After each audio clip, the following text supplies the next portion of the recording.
जरा सोच कर देखिए, विदेश में काम कर रहे सभी नेपाली अगर कल घर लौट आए और पैसा भेजना बंद कर दे तो क्या नेपाल का अर्थव्यवस्था संभल पाएगी? शायद नहीं। और इसकी वजह है रेमिटेंस। और इनसे भी शॉकिंग बात यह है कि हमारे नेपाल देश पूरा दुनिया में हाईली डिपेंडेंट रेमिटेंस कंट्री बन गया है। और इससे भी तो शॉकिंग बात यह है कि हमारे नेपाल देश का जो मीडिया चैनल है, जिसे हम फोर्थ पिलर ऑफ डेमोक्रेसी कहकर जानते हैं, वो इन सब चीजों पर क्यों नहीं सवाल उठाते हैं? सबसे पहले हम आसान भाषा में समझते हैं कि रेमिटेंस क्या है। अगर विदेश में कोई भी व्यक्ति काम कर रहा है और काम करके वो पैसा कमा रहा है, राइट, और वो पैसा को जब वो अपने होम कंट्री में भेजता है एक लीगल वे में, तो इसी प्रक्रिया को हम लोग रेमिटेंस कहते हैं। नेपाल रेमिटेंस पर इतना डिपेंड क्यों है? हमारे नेपाल देश में पर्याप्त रोजगार नहीं है, अच्छा सैलरी नहीं है, और जो जॉब है उन जॉब में एक अच्छा अपॉर्चुनिटी नहीं मिलता है पर्सनल ग्रोथमेंट के लिए, और एक अच्छा इन्वायरमेंट तक भी नहीं है।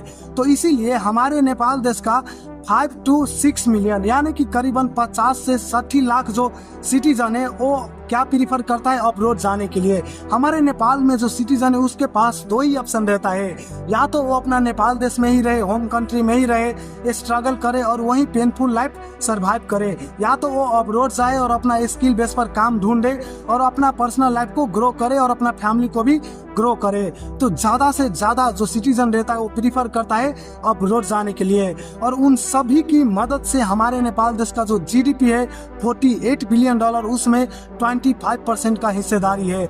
मतलब हमारे नेपाल देश का जो जीडीपी है ना $48 बिलियन नियरली, तो उसका 25% जो इनकम है वो आता है रेमिटेंस से। रेमिटेंस का फायदा क्या है? विदेशी करेंसी आते हैं हमारे नेपाल देश में, जैसे कि अगर कोई अमेरिका में काम कर रहा है तो डॉलर आएगा, यूरोप में काम कर रहा है तो यूरो आएगा, अगर मिडल ईस्ट में काम कर रहा है तो दिरहम आएगा और रियाल आएगा। तो इसी तरह हमारे नेपाल देश में गरीबी भी कम होता है और साथ में जो हमारे कंट्री का जीडीपी है वो भी इंक्रीज होता है। अब चलिए हम लोग समझते हैं कि रेमिटेंस का सबसे बड़ा बेफायदा क्या है। अगर कल रेमिटेंस बंद हो जाए तो मतलब पैसा भेजना बंद हो जाएगा, तो इसका बड़ा साइड इफेक्ट पड़ेगा हमारे नेपाल देश का जीडीपी पर, यानी कि इकोनॉमिक जो है हमारे नेपाल देश का वो मैसिव क्राइसिस फेस कर सकता है। तो मतलब हमारे कंट्री जितना इंडिपेंडेंट रहेगा रेमिटेंस से, उतना अच्छा रहेगा हमारे नेपाल देश को। और उनसे भी मतलब एक सबसे बड़ा साइड इफेक्ट ये है हमारे नेपाल देश में रेमिटेंस का, कि मानो कि नेपाल से एक बंदा, एक्स नाम का बंदा गया है किसी बाहर मुल्क, किसी भी मतलब जैसे कि यूरोप में ही समझ लेते, और वो पूरा मल्टी टैलेंटेड बंदा है, तो मतलब उसे एक नेपाल में अच्छा अपॉर्चुनिटी नहीं मिलता है तो वो जाता है यूरोप में, राइट। तो वो यूरोप में जाके किसके लिए काम करेगा? यूरोप गवर्नमेंट के लिए काम करेगा, राइट। तो उधर ग्रोथमेंट होता है यूरोप कंट्री का, ना कि नेपाल का।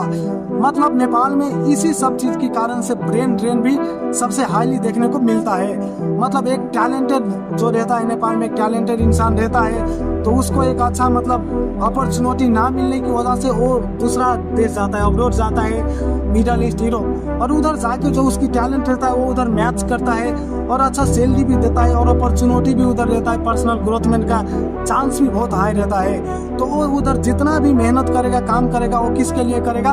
वो तो पर्सनल इनकम कमाएगा, बट वो इनडायरेक्टली रूप में उस कंट्री को फायदा होता है जिस कंट्री में वो जाता है। अगर इसी तरह हमारे नेपाल देश में अगर किसी बंदे के पास टैलेंट है या फिर एक अच्छा स्किल है और उसे एक अच्छा सैलरी पे करेगा, मीन्स अच्छा सिक्योरिटी प्रोवाइड करेगा, तो वो बंदा अपने देश के लिए ही काम करेगा और आने वाले वक्त में नेपाल देश का ही ग्रोथमेंट होगा।